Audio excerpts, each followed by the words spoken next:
María Corina se presentó ayer a la Fiscalía en un proceso que ella sabía que estaba contaminado, que estaba politizado, pero sin embargo no la pudieron dejar detenida. Un triunfo para la oposición, para los líderes democráticos, para todo el proceso. Y sobre todo se ve que las presiones funcionan en el caso venezolano. Y otro tema que vamos a abordar en el día de hoy es esta invasión de niños de Centroamérica. ¿Cuáles son las razones que están viniendo para acá? ¿Cómo se lidia con esto? Es una crisis humanitaria.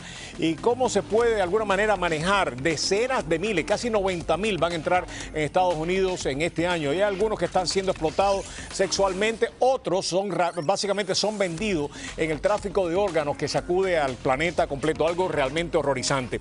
Y vamos a estar viendo nuevamente a un tema que es neurálgico para la seguridad nacional del planeta, lo que está sucediendo en Irak. Vamos a tener dos expertos en el tema. Y hay una alianza que algunos creen sacrílega que se puede hacer, que se puede terminar realizando en el Medio Oriente. Estados Unidos aliado con Irán, con Siria, con Irak, para detener esta ola suní. Algunos creen que eso puede ser realmente trágico para Estados Unidos. Y mientras tanto, están nuevamente el tema Payao, se vuelve a reactivar. En estos momentos Carrasquero está declarando en Ginebra, en este caso que ha sacudido no solamente a la oposición cubana, sino a todos los hombres y mujeres de buena voluntad en el planeta. Todo eso y mucho más aquí en Prohibido Callarse.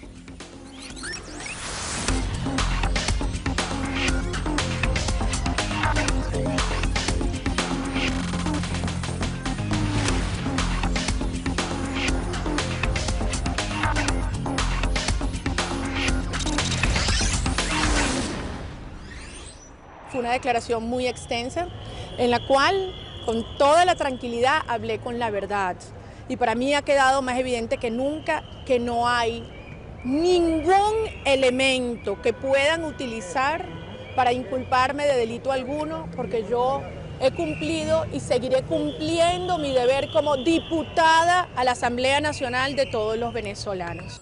Efectivamente, en el día de ayer analizábamos este tema y María Corina pues hizo estas declaraciones momentos después de haber salido de la Fiscalía. Vamos a establecer contacto con Venezuela en solamente unos segundos. Te decíamos al principio del programa que las presiones funcionan. Estoy seguro que Maduro y compañía quisieran dejar a María Corina detenida, pero no solamente a María Corina, sino a todos los líderes de la oposición, y no pueden, sencillamente porque no pueden desconocer lo que está sucediendo en las calles de Venezuela y lo que está sucediendo en las capitales de muchos países de América Latina y del mundo. Tenemos en línea a José Vicente Carrasquero, analista político venezolano. José Vicente, gracias por acompañarnos, un verdadero placer. Estoy correcto cuando digo de que las presiones funcionan y que Maduro y compañía no pueden hacer lo que les dé la gana ya. Estás en lo correcto, Roberto. Evidentemente las presiones y los ojos del mundo están puestos sobre Venezuela.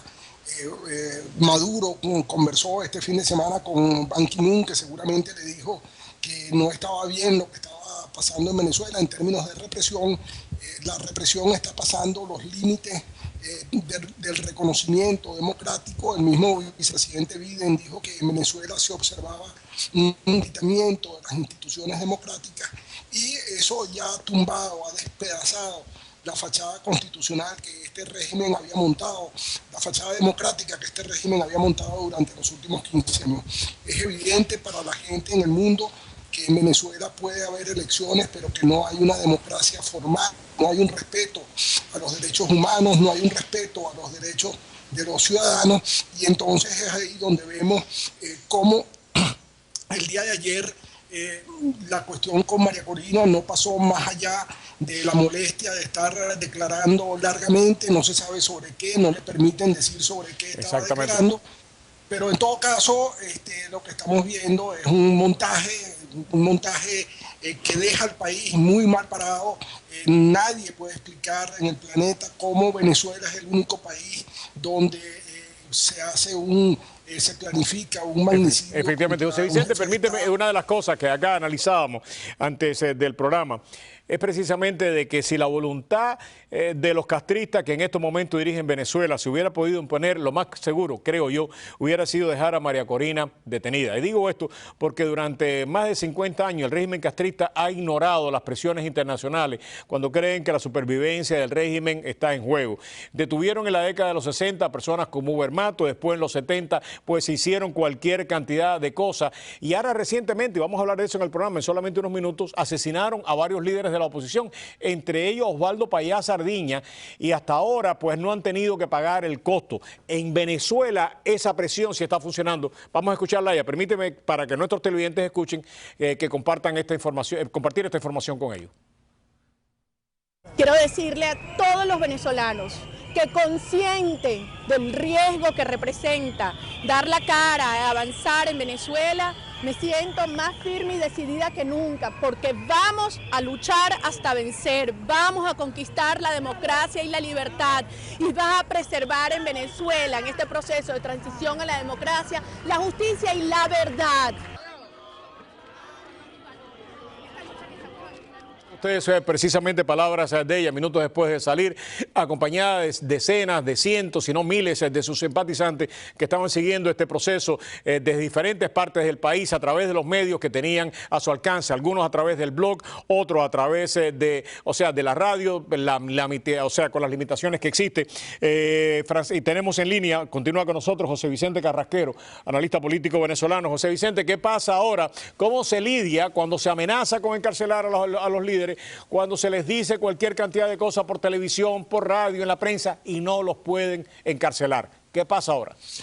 Bueno, el régimen sigue quedando muy mal parado ante la opinión pública venezolana. Es bastante difícil poder poner en marcha un régimen de represión en una sociedad hiperconectada, en una sociedad abierta, en una sociedad donde se sabe todo en cualquier momento. Además, el gobierno, y esto hay que decirlo, Roberto, está interesado en restablecer relaciones con los Estados Unidos. Ramírez ha dicho que quiere venderle más crudo a Estados Unidos. Maduro ha dicho que quiere restablecer relaciones diplomáticas, y para esto Estados Unidos está observando el comportamiento del régimen venezolano. Ese comportamiento del régimen venezolano se aleja de lo que el gobierno... Muchísimas gracias, José Vicente. Por supuesto que vamos a estar dándole seguimiento a esta noticia de una importancia extraordinaria para muchos de nosotros. Un abrazo y nuestro agradecimiento, José Vicente. José Vicente, directamente desde Venezuela. Vamos a Policiar y vamos a regresar en solamente unos minutos. Hoy tenemos un programa realmente importante para ustedes. Vamos a hacer contacto con Ginebra para ver qué es lo que está sucediendo en el caso Payá. Aquí en el estudio vamos a tener en solamente unos minutos a Luis Fleischmann. Vamos a abordar el tema de Irak, vamos a abordar el tema de lo que está sucediendo en toda esta región, si Estados Unidos debe o no intervenir, sobre todo esta alianza que la hablaba al principio, sacrílega, ¿no? Estados Unidos con Siria, con Irán, con Irak, tratando de detener la insurgencia suní y aliándose con los chiíes en esta guerra que muchos creen que es una guerra civil, sino religiosa. ¿Qué se puede hacer? Es lo que vamos a analizar. Y más adelante también vamos a tener noticias del condado. Han aprobado pues la propuesta del alcalde de darle subsidio a los Dolphins. Una de las comisionadas, la señora dijo de que el dinero del impuesto a los hoteles no era de ella y que a ella le encantaba gastar el dinero que no es de ella. Lamentablemente, los 7 comisionados que votaron a favor de los Dolphins piensan igual que ella. No es dinero de ellos, es dinero de nosotros. Y si se lo regalan a los Dolphins, pues nada, no hay problema. Ojalá que paguen un costo por esto. Vamos a publicidad y regresamos.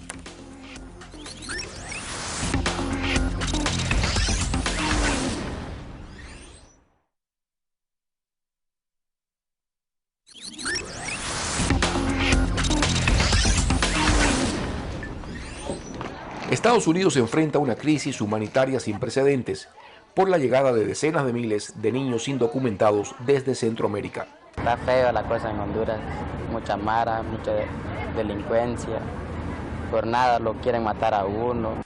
En los últimos 7 meses, 47.000 niños han cruzado la frontera, principalmente por el Valle del Río Grande. La mayoría son procedentes de Guatemala, El Salvador y Honduras. En 2011, unos 6.500 menores llegaron a suelo estadounidense. 24 meses después, la cifra ascendió a unos 24.500 y se espera que este 2014 se superen los 60.000, según estadísticas del Departamento de Seguridad Nacional. Las embajadas de Honduras, Guatemala y El Salvador están trabajando coordinadamente desde Washington para atender esta crisis, puesto que muchos de los menores tienen familia en Estados Unidos. Tenemos que trabajar en reconocer primero cuál es el origen del problema. El presidente de Honduras enfatizó que los niños centroamericanos que están llegando a Estados Unidos son desplazados de guerra y el país norteamericano tiene que hacer más. There are priorities for enforcement of our immigration El laws, secretario de regardless Seguridad Nacional y el legislador por Illinois, Luis Gutiérrez, visitaron el centro de detención de Broadview, en el área de Chicago. El presidente va a entrar a defender a través de acciones y decretos presidenciales a los inmigrantes. Esta crisis, atribuida al incremento de la violencia en Centroamérica y la falsa percepción de que los menores pueden beneficiarse de algunos de los privilegios migratorios, pone en interrogante su futuro. Desde la sociedad civil estamos solicitando que se decrete crisis humanitaria en Centroamérica y México para brindarles el estatus de refugiado o asilados políticos a los menores que huyen de la violencia en esa región. Unos 400 niños indocumentados ingresan cada día por la frontera sur, por lo que los centros de la Oficina de Aduanas y Protección Fronteriza han rebasado su capacidad y están buscando lugares que cubran las necesidades para albergar a estos menores. La crisis es mucho mayor de lo que uno mismo se pudiera imaginar, ¿no? Tenemos para analizarla a dos personas que conocen muy bien esta tragedia. Pudiéramos llamarle una tragedia y una crisis humanitaria. Creo que las palabras básicamente no terminan por definir realmente lo que está sucediendo. El doctor Willy Allen, abogado, como ustedes saben, es una persona que está involucrado en los temas de inmigración desde siempre y ha representado a muchos de estos niños y a muchos casos total y completamente gratis para beneficio de ellos y de todos nosotros. Está también con nosotros Francisco Portillo, es presidente de la organización hondureña Francisco Morazán. Ambos, muchísimas gracias por acompañarnos. Willy, empiezo contigo. ¿Esto realmente es una crisis humanitaria o esto es un negocio fuera de control? Las dos cosas. Es una crisis humanitaria. Francisco y yo hablábamos antes de empezar el programa de que no hay una persona que yo he entrevistado de Honduras que ha llegado en los últimos 5 o 6 años que no tiene un muerto en su familia. Y muerto en su familia estamos hablando de el padre, el hermano, el esposo o la esposa. Y no muerto y no muerto por razones naturales, asesinado. Esta semana, en lo que tengo en la oficina mía, una señora que entró con su bebito. ¿Y por qué entró con su bebito? Porque este año le mataron al marido en su almacén. Tenía un almacén, vivía de lo mejor. La madre lleva aquí como 14, 15 años en los Estados Unidos trabajando y mandando su remesa todos los meses y mantenía a las 2 hijas en Honduras. A una le mataron al marido en su negocio. La otra vez, el año antes pasado, cuando el novio de ella se lo mataron en negocio de droga. Ella admite que el novio estaba involucrado en el negocio de droga. Lo asesinaron. A ella la violaron. Se escapó, llegó a la frontera. La volvieron a violar en la frontera. Y está aquí en los Estados Unidos hace más de 2 años. Y está aquí, está en un proceso de deportación. La señora que llegó también está en un proceso de deportación. Estuvo en la corte el jueves pasado con un niño de 16 años. La mamá vive aquí hace 10 años.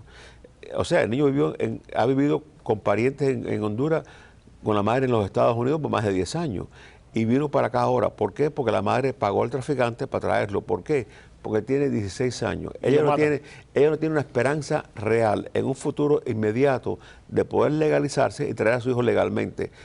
Tiene miedo que lo maten en Honduras. Al padre creo que ya lo habían matado anteriormente. ¿De qué es lo que ocurre? Es una crisis que existe, a donde no hay futuro. Y no hay futuro. No hay futuro. Y sobre todo en el marco de estas cosas, lamentablemente vemos un Congreso donde cada día hay menos ayuda para Centroamérica. Ha habido varios proyectos que me parece que son excelentes, que de alguna manera deberíamos revisitarlo. Y es estos micropréstamos, sobre todo a las mujeres centroamericanas, para comenzar negocios, para tratar de mantener la familia, para que no traten de emigrar. Y lo que hacemos entonces nada más que enviar dinero para represión, para tratar de lidiar con el problema crítico que hay que lidiar con él, de las maras, de la violencia, de la droga. Pero si no, de alguna manera no ayudamos a esa sociedad a despegar económicamente, van a seguir viniendo para acá. Pero también tenemos que aplastar a las pandillas, tenemos que aplastar. Mira, nosotros estamos preocupados que si los sunnis y los shías se van a matar, pero en este momento los sunnis y los shías se pueden matar en Irak. El que nos está matando a nosotros en la frontera son los caballeros templarios, los narcotraficantes, los maras. Están matando a nuestro futuro. O sea, no es algo raro que las maras, y él puede hablar más de eso, que están controlando la vida social de Honduras y de El Salvador, de Centroamérica. Pero no es un error que no vienen ni de Costa Rica los muchachos, ni de Panamá. Porque son países que están funcionando con democracia. Es lo que te decía, no solamente la violencia, porque en Costa Rica hay droga, en Panamá hay droga. La cuestión es que son sociedades que le dan una alternativa de vida a sus ciudadanos. En estos momentos, lo que está pasando en El Salvador, en Honduras, es que si no estás en la droga, realmente no tienes futuro económico. Y para encontrar un futuro económico, entonces te tienes que ligar a estas organizaciones criminales.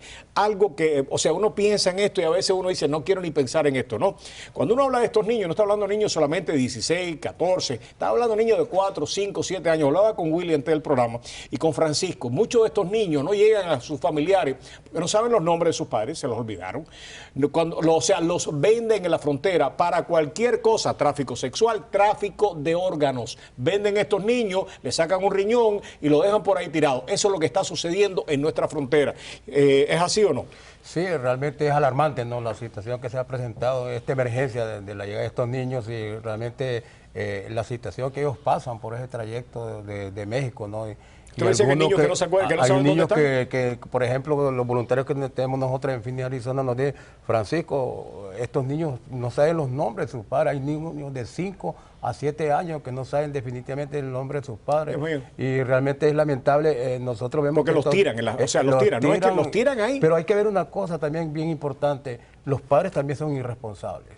Porque no es posible, entendemos las necesidades que están viviendo ellos como familia para estar juntos, pero no pueden estar arriesgando a esos niños en esa frontera, arriesgándoles la vida, ¿no? Que tal vez pueda ser que... Es que a nosotros los cubanos nos cuesta mucho criticar eso, por lo menos a mí me cuesta mucho trabajo como cubano criticar eso, porque lamentablemente muchos de nosotros los cubanos hemos tenido también que arriesgar la vida de nuestros hijos, las nuestras propias, a través de balsas, a través de barcos mal construidos, para llegar aquí a los Estados Unidos. Entonces es muy fácil para muchos de nosotros los cubanos, no estoy hablando de usted en este caso, es decir, esos padres están pues exponiendo a sus hijos, y nosotros no expusimos a nuestros hijos.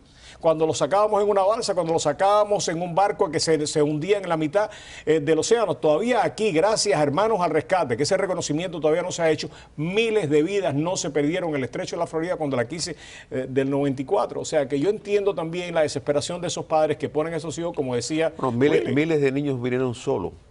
Por el Mariel. Exactamente, por Peter Pan. Pero Peter Pan por lo menos iban a la iglesia católica. Vinieron solo también. Por el Mariel estuvieron detenidos en campamentos en Fort Chaffee y en campamentos en Indiantown Gap. Así que hubo miles de niños que venían solos.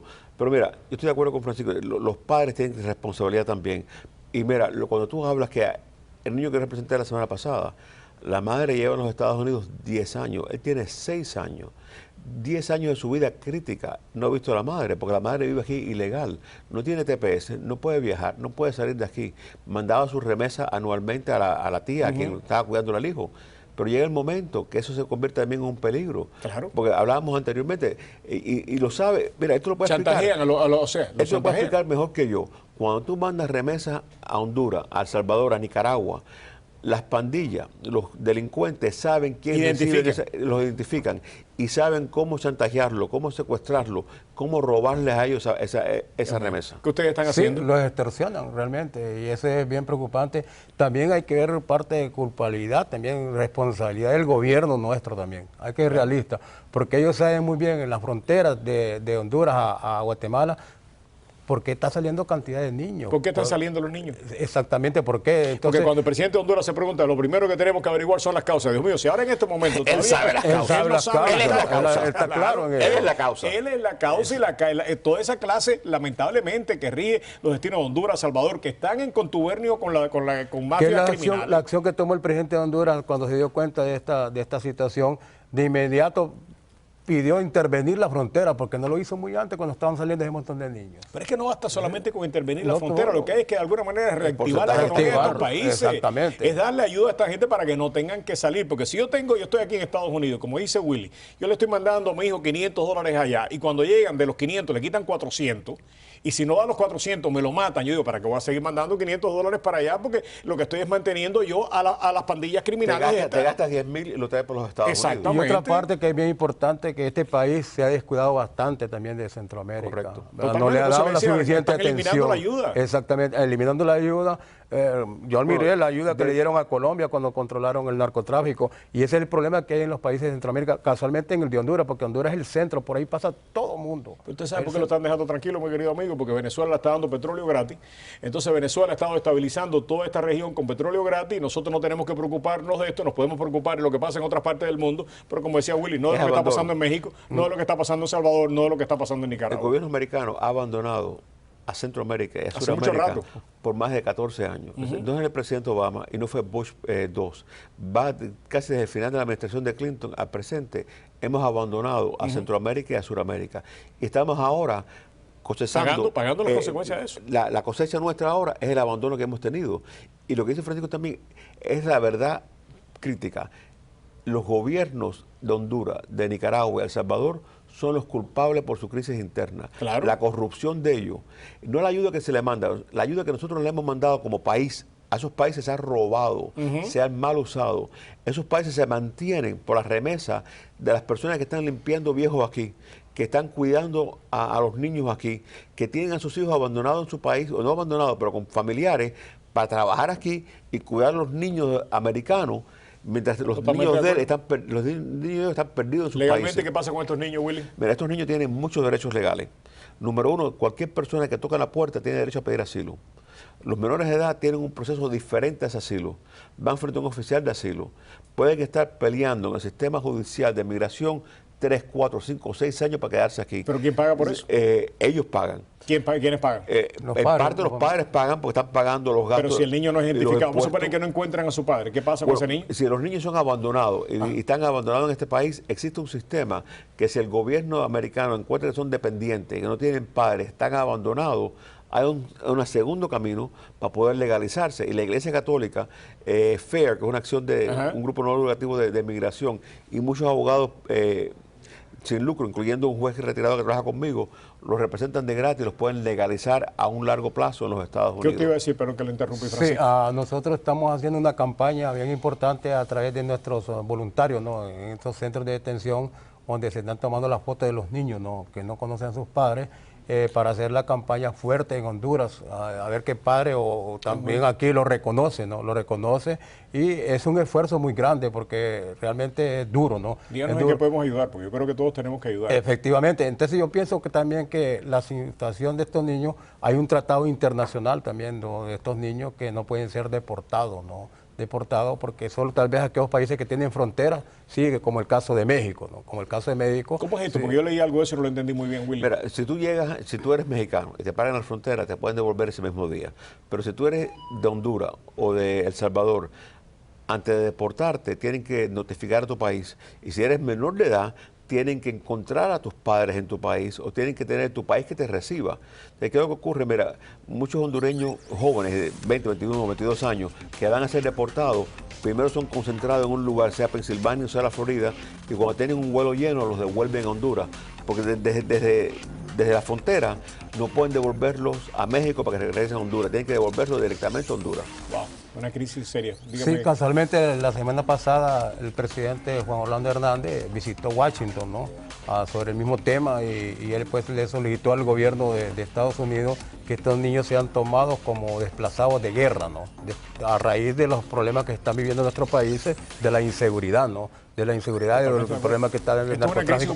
Y nosotros casualmente el domingo a las 2 de la tarde tuvimos una teleconferencia con el congresista Joe García para tocar este tema, y varios líderes centroamericanos, y pues nosotros pedíamos que ellos fueran tomados como refugiados, ¿no? Refugiados, buscar la manera, un alivio, porque es traumático que estos niños regresen nuevamente a nuestros países con ese trauma que han vivido en el paso de la frontera. Y el trauma violado, golpeado. Pero estoy hablando de niños de 4 o 5 años violados, no estoy hablando de niños de 10 o 12 años, varones y hembras, no estoy hablando solamente de hembras. ¿Qué decían las autoridades de esos centros de detenciones? Decían, mire, cuando los violaban y todo eso, si tú le dices, si tú vas a hablar, es decir que te hemos hecho esto, te vamos a deportar. Entonces los callaban. Qué cosa más grande. El problema más grande es que toda esta crisis está teniendo un impacto negativo en la habilidad de que existan los votos necesarios para tener una reforma migratoria en los Estados Unidos. Entonces, el impacto va a ser, el impacto... Es una excusa más. Es una excusa más. Es una excusa más que están utilizando los que no quieren pasar. Y cuando esto debería ser básicamente lo que nos convenciera de que tenemos que pasar una reforma migratoria,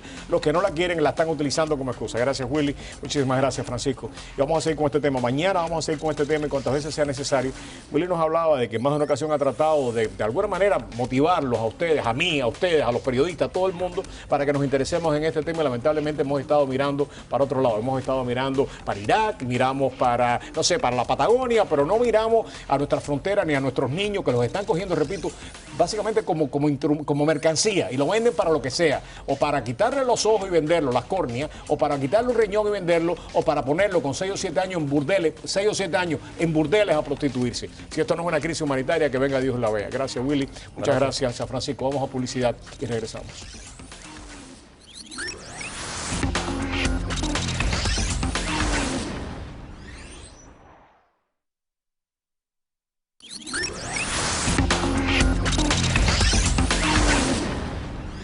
Ok, continuamos con un tema que es vital para la seguridad nacional de Estados Unidos y también para la paz del mundo. Es lo que está sucediendo en Irak en estos momentos. Como ya todos ustedes saben, me imagino los que siguen la noticia, ayer el presidente decretó que 275 marines fueran a reforzar la embajada de Estados Unidos, que no es una cosita pequeñita. 5.000 norteamericanos trabajan desde esa embajada y hay serios problemas de seguridad en estos momentos en todo el país. Tenemos para analizar este tema en el día de hoy a Luis Fleischman, sociólogo, profesor de Florida Atlantic University. Lo hemos tenido en otras ocasiones. Primera vez que lo tenemos en vivo en el programa. Lo hemos tenido siempre por Skype y por otras maneras, pero primera vez. Un placer y un honor. Un placer estar aquí contigo. Igual Roberto. Que alguien que escucho mucho los fines de semana en La Poderosa es Aaron Glantz con su programa Shalom, y lo tenemos hoy aquí precisamente para analizar este tema que es de una importancia extraordinaria para todos nosotros, pero para Israel específicamente esto es una cuestión de supervivencia. Por lo tanto, me imagino que un judío no puede ver lo que está sucediendo en estos momentos en el Medio Oriente igual que lo podemos ver cualquier otra persona. ¿Es así o no, Luis? Sí, obviamente, si bien esto afecta también a la seguridad nacional de los Estados Unidos, eso sin duda, porque hay intereses vitales, incluyendo acceso a pozos de petróleo, incluyendo intereses estratégicos marítimos en el Golfo Pérsico. Pero efectivamente la crisis en Irak y la crisis en Siria en este momento afecta obviamente también el Estado de Israel, como lo hemos visto en el caso de estos 3 secuestrados. Estos 3 secuestrados israelíes que fueron secuestrados hace unos días, hace menos de una semana. Esto es el resultado de una especie de envalentamiento del movimiento radical islámico, Al-Qaeda, que por otro lado tiene relación con Hamas por ser un movimiento sunista. Incluso hay presencia de Al-Qaeda dentro de Gaza. Y obviamente después o sea, puede tener otro objetivo también este secuestro, que sería tornar la situación de la autoridad palestina más difícil para llegar a un acuerdo de paz con Israel. Justamente. Pero es una combinación de ambas, envalentonamiento por causa de lo que está sucediendo en Siria y en Irak, a medida que Al-Qaeda avanza, y segundo, tratar de sacar a la autoridad palestina del juego de las conversaciones de paz. Y esto pone, gracias Luis, pone en evidencia que este tratado, esta unión que hizo Mahmoud Abbas con el grupo terrorista Hamas, les ha dado como una carta blanca y están haciendo lo que quieran. Inclusive esta mañana misma hubo alguna información de que prontamente, así como han dominado la Franja de Gaza, se tomen Ramallah y todas las otras ciudades para poder dominarlas. Es un tema muy delicado que el Estado de Israel, a través del primer ministro Netanyahu, ya lo venimos diciendo durante mucho tiempo, inclusive en Shalom Israel, que esto es muy peligroso, es un juego muy peligroso, claro. Y la comunidad internacional hasta el momento... Es que el juego en el Medio Oriente es el único lugar donde el amigo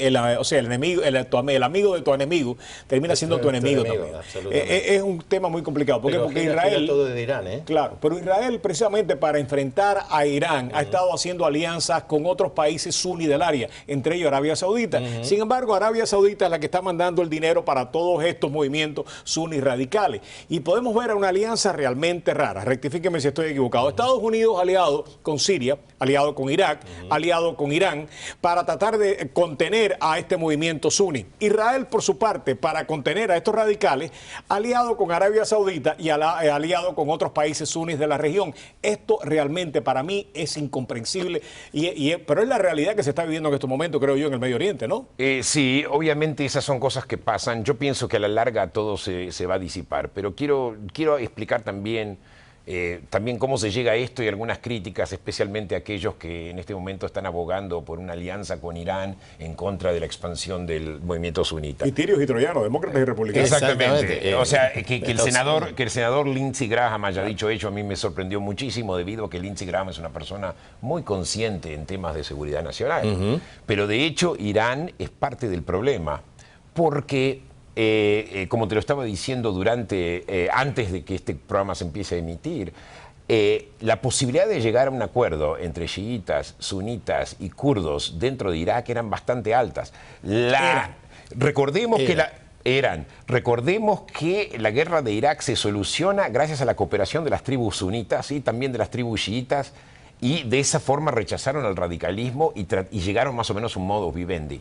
Es el primer ministro Nouri el-Maliki que incita a un gobierno sectario apenas queda elegido, manda al exilio al vicepresidente sunita que él tenía, excluye a los sunitas en general. Y esta es una situación que aprovechan los radicales sunitas, especialmente, digamos, este grupo que se llama el Estado Islámico de Siria e Irak, para tomar posesión de una guerra violenta.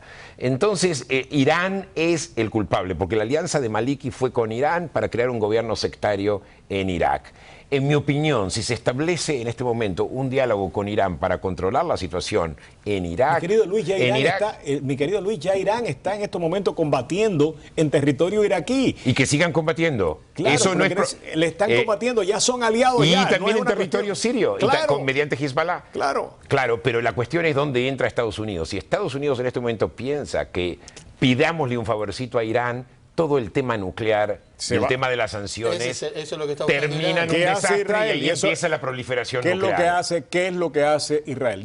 Ayer lo decía en el programa, se lo decía yo, Daniel Álvarez, que es un experto en el tema y por supuesto que conoce a la región 20 veces, mucho más que yo. Él cree que Israel va a tratar de lidiar con esta insurgencia terrorista primero y después con Irán después. Yo creo que Irán tiene que lidiar con los dos problemas a la vez y que si Israel cree que Irán va a utilizar esta ventana para de alguna manera adelantar su proyecto nuclear, Irán no se va a detener en lidiar con el problema atómico primero, porque eso es supervivencia. No se detuvo nunca. Y ahora menos. Es una oportunidad impresionante para Irán. La baraja que tiene para presionar, y lo está haciendo, de hecho, ya lo dijo el presidente hoy. De todas maneras, nosotros buscamos el levantamiento de las sanciones. Lo que están buscando es que Estados Unidos...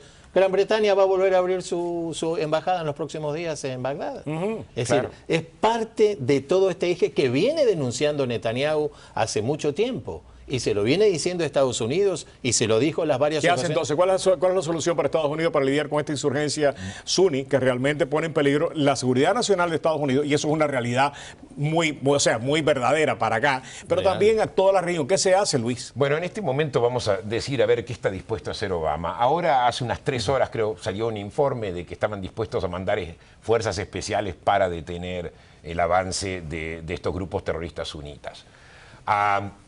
En mi opinión hay un problema y en este momento yo voy a demandar algo de Israel, que es, hasta ahora hemos dicho, bueno, ¿por qué Estados Unidos no hace esto? ¿Y por qué Estados Unidos lo hace el otro? Como es una superpotencia, entonces se le exige a Estados Unidos hacer cosas que por ahí, en este momento, después de las guerras de Irak y Afganistán, no está dispuesto a hacer. Y yo creo que el presidente Obama fue muy, muy claro en el discurso que él dio en West Point. O sea, no vamos a sacrificar soldados norteamericanos, eso fue bien claro. O sea, todo el referente de la política exterior norteamericana es la intervención en Irak y en Afganistán. Israel, en un momento, en décadas pasadas, tenía una política exterior que estaba destinada a tratar de cambiar los países que podían llegar a influir sobre la política israelí. Por ejemplo, los israelíes establecieron una relación muy fuerte con los kurdos en Irak. ¿Cómo no? Debido a la enemistad que tenían. Todavía la tienen, quedó de aquella época. Intentaron hacer un cambio en el gobierno libanés en el año 82. Con los turcos tuvieron muy buenas relaciones que se han restablecido de nuevo después de una crisis. De tratar, digamos, de establecer relaciones con gente en el mundo árabe para cambiar la situación. Israel tenía que haber apoyado, y lo voy a decir bien claro, tenía que haber apoyado desde el vamos a la oposición moderada en Siria. Pero no quisieron. No quisieron por miedo a que pase lo que está pasando en este momento. Exactamente, porque se habla mucho de que Estados Unidos... Y sí, igual les costó. Les costó. Es un riesgo muy grande. Pero ¿qué riesgo? Tenés que tomar riesgo para cambiar las cosas. Estamos de acuerdo. Necesitamos lo que llaman guts. Claro. No quiero decir la palabra en español que usan los españoles. Hablamos de que Estados Unidos no ayudó a la oposición siria y es verdad. Y eso es un error tremendo de la política exterior norteamericana, pero a la vez que decimos eso, es un error también de la política exterior israelí, que presionó a Estados Unidos para que no los ayudara. Es muy probable, pero de todas maneras... Bueno, eso no sé si es verdad. Sí, porque Israel tiene que defender, lo primero que siempre dicen, es defender a sus ciudadanos. Es el único país en el Medio Oriente que está manteniendo... Pero no lo está defendiendo con una Siria fuerte. No, Siria, no lo obviamente, puede el tema de defender con Siria una es Siria un fuerte, porque lo que hemos logrado, lo que está diciendo Luis en este momento, es el efecto contrario. Es o muy sea, probable, se es creó muy un vacío que lo llenaron los terroristas. Estados Unidos y lamentablemente Estados Unidos y Israel creyeron de que se iban a matar entre ellos. No se mataron entre ellos. Estamos con esta situación. Israel estaba preocupado, pero se mantuvo distante. Margen, claro. Porque la cuestión era, bueno, si Israel interviene ya lo convierten en un tema judío. En este momento ya no hay temas judíos en el mundo árabe. El mundo árabe estamos viendo un momento freudiano, donde ellos mismos están midiendo con sus propias tiranías, claro, con sus propios pueblos. O sea, con sus propios pueblos. El problema de los árabes no es Israel, el problema de los árabes son los árabes. Y las facciones y es algo que a la larga van a tener que solucionarlo los árabes. Pero, por ejemplo, el trato que Israel le está dando a los heridos que están llegando a la frontera norte es algo que los sirios están apreciando.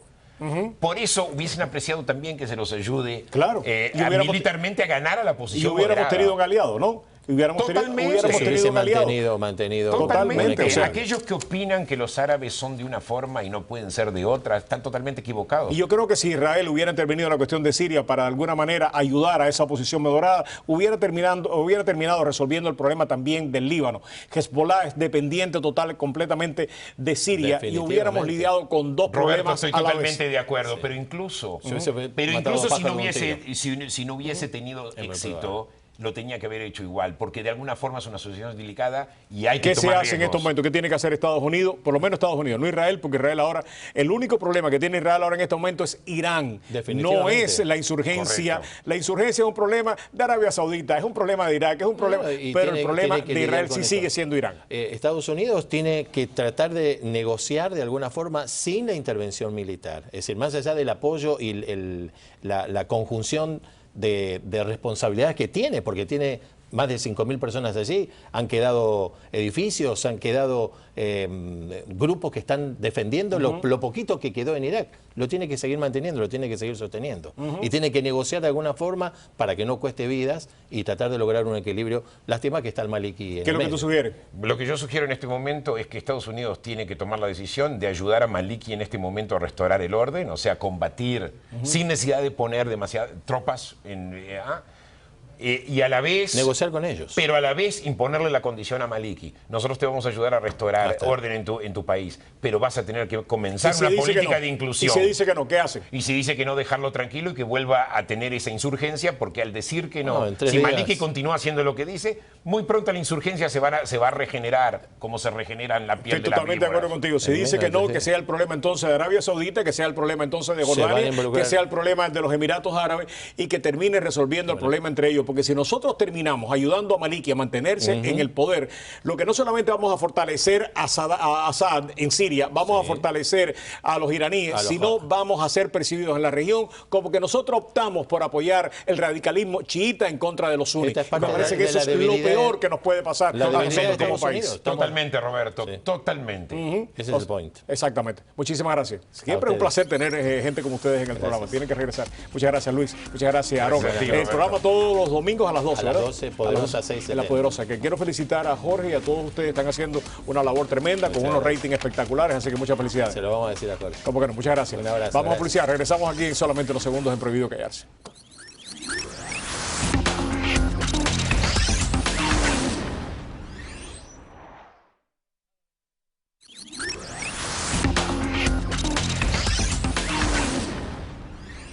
Okay. En la década de los 80, cuando vino de prisión, el embajador Valladares escribió un libro que se titulaba Nadie escuchaba, y era verdad. Durante años nadie escuchaba el clamor del pueblo cubano, nadie quería saber de los fusilamientos, de los asesinatos, de los largos años de prisión de muchos de nuestros compatriotas, 20, 30 años, y nadie quería saber de eso. Lamentablemente, cuando empiezan a salir todos estos cubanos, es que el mundo empieza a conocer la verdad. Lamentablemente el régimen castrista no ha parado de encarcelar, no ha parado de asesinar, no ha parado de torturar a nuestro pueblo. El más reciente caso, o el que más sonado de los recientes casos, fue el de Osvaldo Payá Sardiña.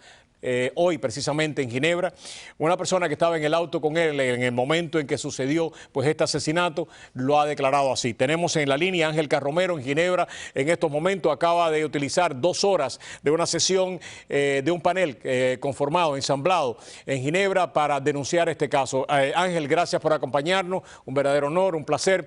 Cuéntanos básicamente qué es lo que está pasando en Ginebra en estos momentos. Pues en primer lugar, muchas gracias por la invitación a participar en tu programa.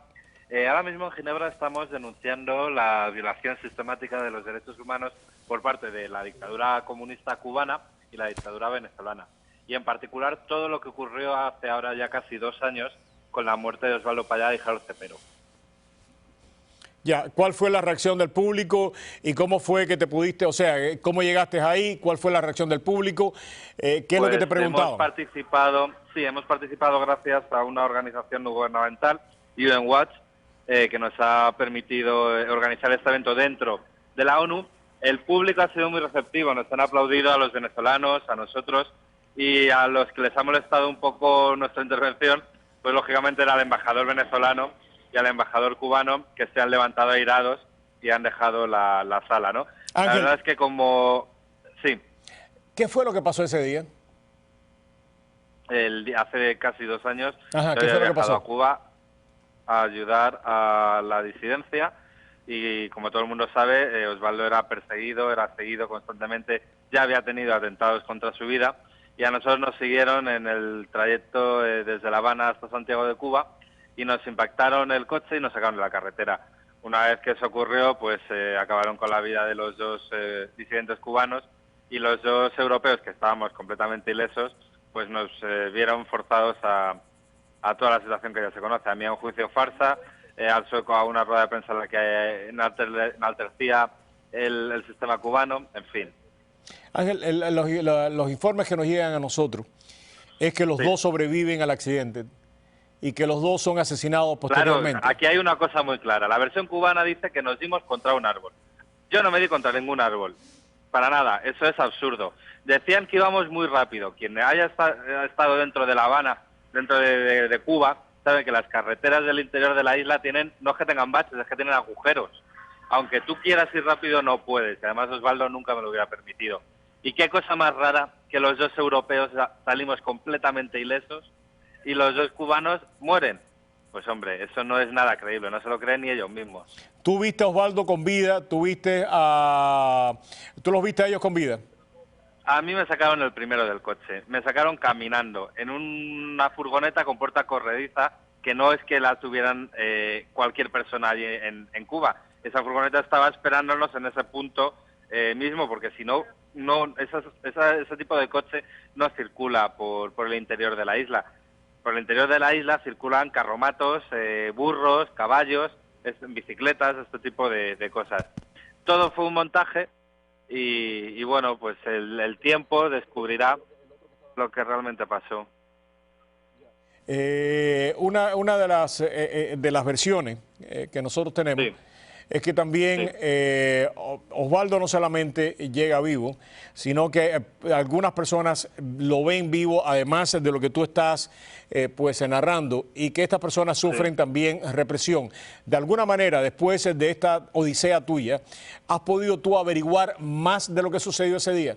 Sí, de hecho, Ofelia, Eduardo, hay muchos amigos que nos están diciendo que tienen testimonio de gente del interior de la isla, pues que vieron como en el hospital me pegaban, que vieron como los policías decían que había sido 2 coches lo que había ocurrido, que no había sido un accidente, que vieron cómo me hacían cambiar la versión oficial.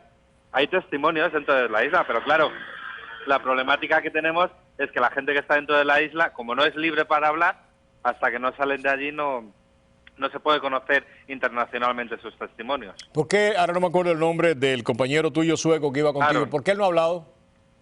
Pues mira, porque él estuvo solo una semana, le hicieron comprometerse a guardar silencio para que le dejaran salir de vuelta a su país, y tal es así que le hicieron grabar un vídeo en el que decía que el sistema cubano era maravilloso, que todo iba genial. Pues hombre, eso no se lo cree nadie. O sea, cuando tú estás retenido contra tu voluntad, rodeado de militares, haces lo que te hagan hacer. Ya, una de las cosas, Ángel, tú estás pagando un precio muy caro, lo has tenido que pagar dentro de España, Y lo sigo pagando por haber hablado. Desde luego que mi vida sería mucho más sencilla si hubiera llegado a mi país, me hubiera quedado callado y hubiera mirado para otro lado. Pero yo creo que he hecho lo que en conciencia cualquier persona de bien tiene que hacer, y es denunciar que lo que ocurrió a Osvaldo y a Harold no fue un accidente. En el caso de Harold, también nosotros tenemos informes que él llega con lesiones menores al hospital. ¿Qué has podido tú averiguar de él y qué testimonio tienen ustedes independientes de que también él llega, o sea, con algunas lesiones, pero que logra, que hubiera podido sobrevivir y que es asesinado también? Eso es.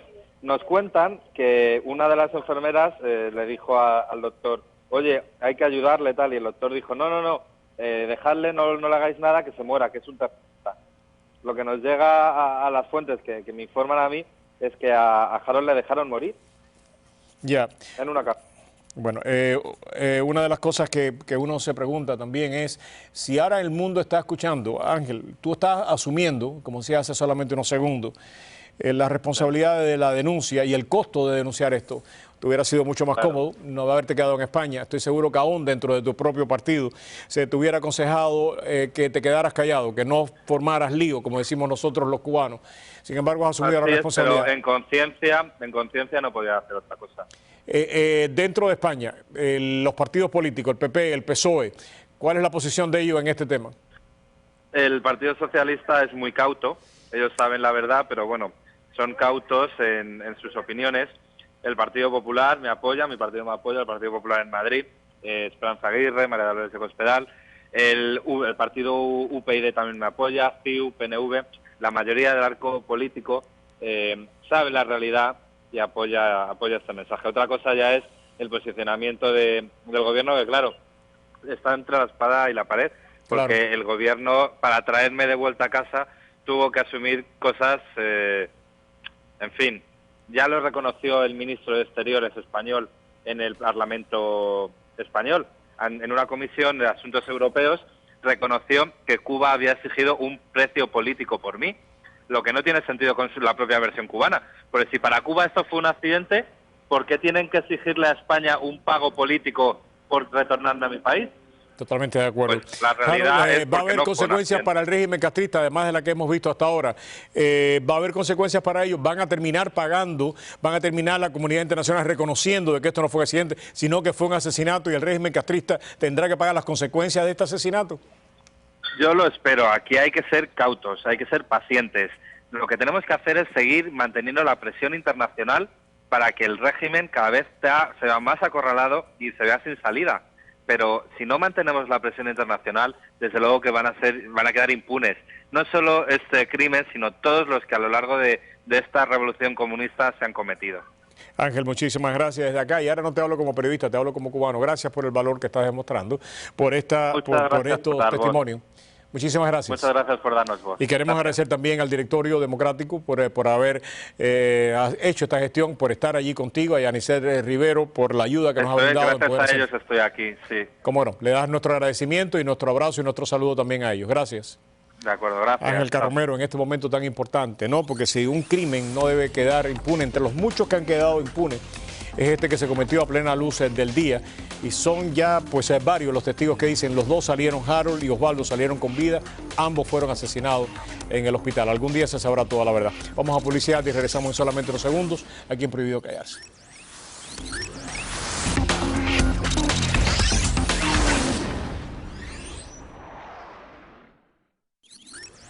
Ok, hasta aquí este programa que espero que de alguna manera sirva para mantener estos temas en vivo. Todos ustedes, muchísimas gracias. Mañana regresamos a la misma hora. Mañana vamos a estar cubriendo el tema de los Dolphins. Pensábamos hacerlo en el día de hoy, pero no nos ha quedado tiempo. Nuestra colega del Miami Herald, Patricia Macei, que la dejamos esperando, pues muchas gracias. Pero los Dolphins se salieron con la suya, tienen el subsidio. A todos ustedes, muchas gracias. Muy buenas noches y que Dios nos acompañe a todos. María Julia, nos fuimos.